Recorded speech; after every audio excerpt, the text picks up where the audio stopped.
ধান চাষ করে সারে লস, খরচ ওঠে না। আমি এখন আমন চাষ নিয়ে একটু কথা বলবো। কীটনাশকের খরচ বেশি, সার মাটির খরচ বেশি, এগুলো সবারই আমাদের চিন্তা ভাবনা, কিন্তু আসলে কি সেটা সঠিক?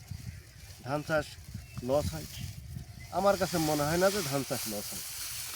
এখন দিন শেষে আমরা যারা ধান চাষ করি, বিশেষ করে আমন মৌসুমের কথা বলছি, যারা চাষ করি 46 শতক বিঘায় আপনার মিনিমাম সর্বনিম্ন 30 মণ ধান হয়। কিন্তু এখানে 1 বিঘা জমিতে ন্যূনতম 3000 বিচেলি হয় কিনা বলেন?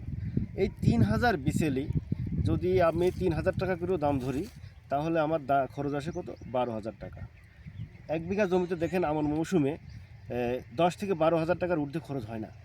তাহলে আমার সম্পূর্ণ ধানটাই তো লাভ থেকে যায়। তাহলে কেন কৃষকরা অনেকেই বলে যে আমার ধান চাষ করে লস হয়?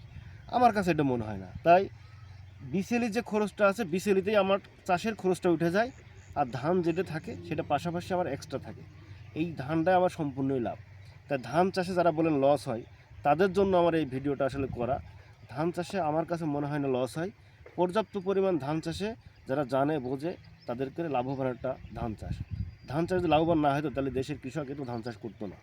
তাই আপনারা ভালো মানের ধান বীজ রোপণ করবেন এবং ভালোভাবে চাষ করবেন, পর্যবেক্ষণ করবেন। খরচ যাই হোক না কেন, লাভ থাকবেই, সম্পূর্ণ ধানটাই লাভ থেকে যাবে। আমি আশা করব আপনারা ধান লাগাবেন এবং পাশাপাশি ধানের সঠিক জাতটা নির্ণয় করবেন।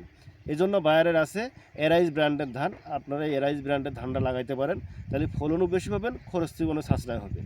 ধন্যবাদ জানাচ্ছি। আসসালামু আলাইকুম।